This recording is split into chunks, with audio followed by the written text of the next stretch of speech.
Don't forget to subscribe my YouTube channel Science Wala. Welcome back dear students.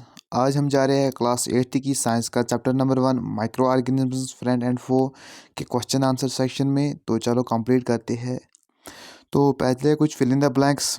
तो पहला वाला है micro organisms can be see with the help of. जो छोटे micro organism होते हैं इनको इनकी मदद से हम देख सकते हैं। तो इसका आंसर है माइक्रोस्कोप। तो दूसरा वाला है blue green algae fix night dash dash directly. जो ब्लू ग्रीन एल्गे होते हैं वो नाइट्रोजन को फिक्स करता है डायरेक्टली एटमॉस्फेयर से from air to enhance the fertility of soil. Alcohol is the product alcohol is produced with the help of. जो alcohol होती है वो किसकी मदद से बनती है? वो यीस्ट की मदद से बनती है।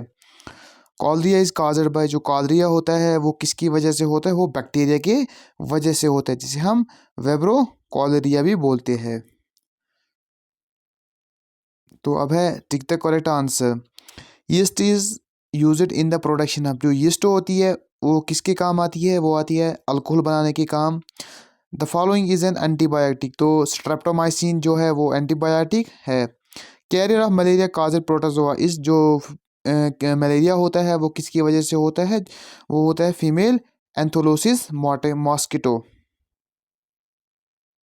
एंथोलोसिस मॉस्किटो के साथ होता है वो। अब है the most common carrier of communicable disease. जो सबसे आम जो कौन सी जानवर है, कौन सा इंसेक्ट है जो कम्युनिकेबल डिजीज़ में ज़्यादा हिस्सा लेता है? वो है जो रेस्पॉन्सिबल है इस डिजीज़ को फैलाने में, वो है हाउस फ्लाई। द ब्रेड और इडली डॉ राइज बिकॉज ऑफ। जब हम ब्रेड और या इडली को देखते हैं उसमें जो फुलन आ जाती है वो किसकी वजह से आती है? वो आती है ग्रोथ ऑफ यीस्ट सेल्स की वजह से। The process of conversion of sugar into alcohol is called. जब शुगर को कन्वर्ट करते हैं हम या कन्वर्ट हो जाते हैं अल्कोहल में, उसे हम फर्मेंटेशन कहते हैं।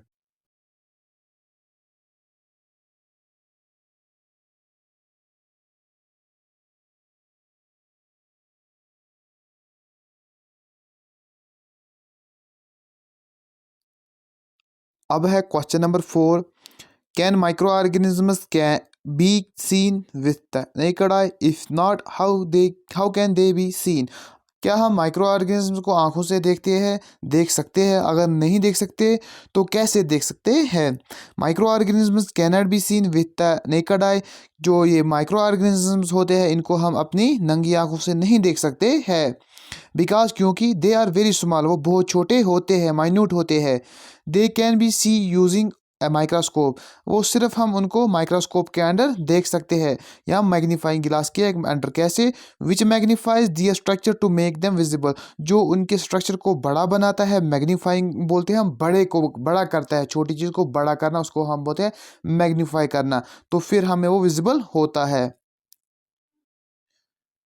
तो क्वेश्चन नंबर 5 हमारा है what are the major groups of micro organisms. Major group कौन कौन कौन सी है? The major groups of micro organisms are bacteria, fungi, protozoa, algae and virus. ये कुछ हमारी major groups of micro organisms की। तो अब बढ़ते हैं क्वेश्चन नंबर 6 की तरह। तो name the micro organisms which can fix atmospheric nitrogen in the soil. कौन से माइक्रो ऑर्गेनिजम्स है जो एटमॉस्फेयर सीधा हमारे एटमॉस्फेयर से नाइट्रोजन को फिक्स करते हैं हमारे सॉइल में? Micro organisms that fix atmospheric nitrogen include कौन कौन से आते हैं? पहला है हमारा राइजोबियम जो प्रेजेंट होता है। Root nodules of the leguminous plants, जैसे दालों की होती है, चने होते हैं, उनकी जो रूट्स में होती है ये रहता है। उनकी जो जड़ें होती है उनमें ये रहता है और वहीं पर ये नाइट्रोजन फिक्स करता है। दूसरा है एजोटोबैक्टर जो फ्री लिविंग होता है सॉइल में। तो तीसरा है ब्लू ग्रीन एल्गे जिसे हम साइनोबैक्टीरिया भी बोलते हैं, like Anabaena and gnostic.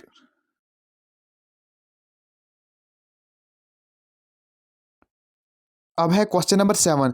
Right 10 lines on the useful of micro organisms in your lives. तो हमें 10 लाइनें लिखनी है, इनके फ़ायदे, माइक्रो ऑर्गेनिजम्स के क्या फ़ायदे हमारी ज़िंदगी में। तो पहले हम देखते हैं जो पहला पॉइंट है हमारा, micro organisms help in the production of food items like curd, cheese and bread. तो इन चीज़ों को बनाने में काम आते हैं। दूसरा, yeast is used in baking and fermentation of alcohol. तो यीस्ट जो होता है ये भी माइक्रो ऑर्गेनिजम्स ही होते हैं। तो ये हमारे बेकिंग में यूज़ होते हैं और फर्मेंटेशन ऑफ अल्कोहल बनाने में काम आते हैं। तो तीसरा है bacteria like lactobacillus help in curd formation. तो जो लैक्टोबैसिलस बैक्टीरिया होता है वो दही बनाने के काम आता है। जो फोर्थ वाला है वो है micro organisms play a key role in nutrition cycle like nitrogen fixation. तो जो कुछ माइक्रो ऑर्गेनिज्म हैं जैसे ब्लू ग्रीन एल्गी हमारे, राइजोबियम है हमारे, वो क्या करते हैं, वो नाइट्रोजन फिक्स साइकिल को मेंटेन रखते हैं। ठीक है। तो पांचवा है हमारा they are used in the production of antibiotics such as penicillin. तो ये माइक्रो ऑर्गेनिज्म जो माइक्रोब्स होते हैं ये एंटीबायोटिक्स बनाने में भी काम आते हैं, जैसा कि पेनिसिलिन हुआ।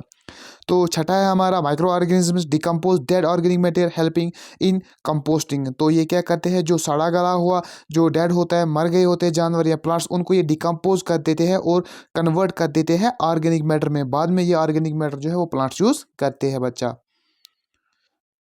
अब है इसका सेवन्थ पार्ट, तो वो है some micro organisms are used in biogas production. आपको पता ही है कुछ माइक्रोब्स क्या करते हैं, वो बायोगैस बनाते हैं। जो हमारे घरों से ये कचरा निकलता है, गोबर निकलता है, तो इसको वो कन्वर्ट करते हैं मीथेन गैस में।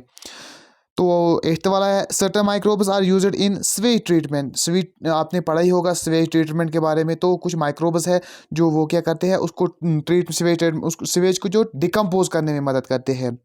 तो नौवां वाला है हमारा micro organisms are used in vaccine production. तो इसको ये हमें वैक्सीन बनाने में काम आते हैं। कैसे आते हैं, मैंने उसके बारे में आपको डिटेल में चैप्टर में दिया हुआ है। तो फाइनल पॉइंट है इसका, they are also help in pest control through bio pesticide like bacillus thuringiensis, जिसे हम बी पॉजिटिव भी बोलते हैं। तो ये क्या करते हैं, ये पेस्ट कंट्रोल करने में मदद करते हैं, जैसे कि हमारा बायो पेस्ट लाइक बैसिलस थार्नोजेनेसिस हो गया। तो ये माइक्रो ऑर्गेनिज्म एक्चुअली हम इनकी जो स्प्रे बनाते हैं, जो पेस्ट जो हमारे प्लांट्स को पेस्ट होते हैं उनको मदद करते हैं ये किल करने में। अब है क्वेश्चन नंबर 8। तो क्वेश्चन नंबर 8 है right A short paragraph on the harm causes of the micro organisms. हमें एक छोटा पैराग्राफ लिखना है इनके नुकसानात पे, इनके हार्म पे। जो ये माइक्रो ऑर्गेनिजम्स ये कैसे हमें हार्म करते हैं, कैसे हमें नुकसान पहुंचाते हैं।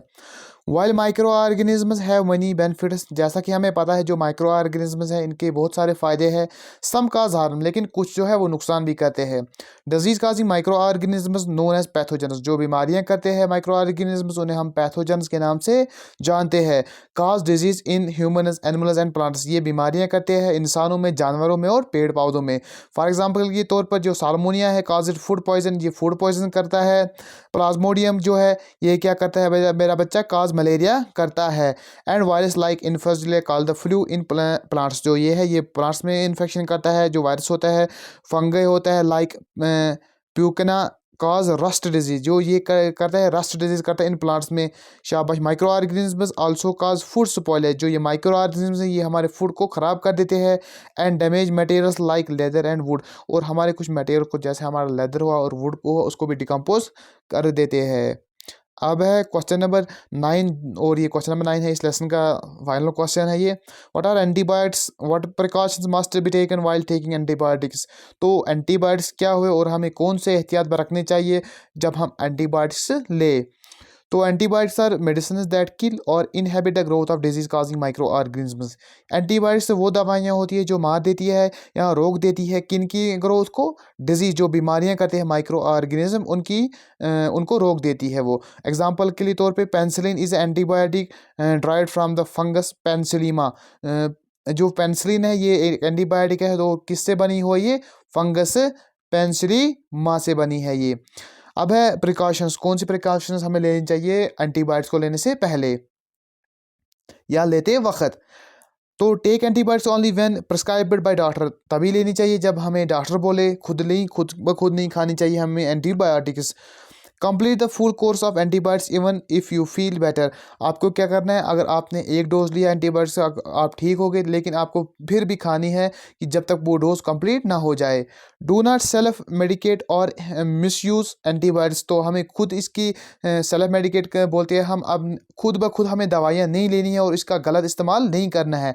As it can cause antibody resistance, तो इससे क्या होगी, एंटीबॉडी रेजिस्टेंस। एंटीबॉडी रेजिस्टेंस हम बोलते हैं जब हम कंटिन्यू एंटीबायोटिक्स लेते हैं या ऐसी टाइप का एंटीबायोटिक लेते हैं, तो जो एंटीबायोटिक्स होती है वो हमारा इम्यून होता है वो बाद में वो एंटीबायोटिक्स प्रोड्यूस खुद ब खुद नहीं बनाता, तो वो रहता है डिपेंडेंट कि जब से बाहर की एंटीबायोटिक्स है वही खुद ब खुद बीमारी को ठीक करेगी। हमारी बॉडी इसके काबिल नहीं रहती कि वो खुद फिर एंटीबायोटिक्स प्रोड्यूस कर पाए, वो एंटीबायोटिक रेजिस्टेंस बन जाती है।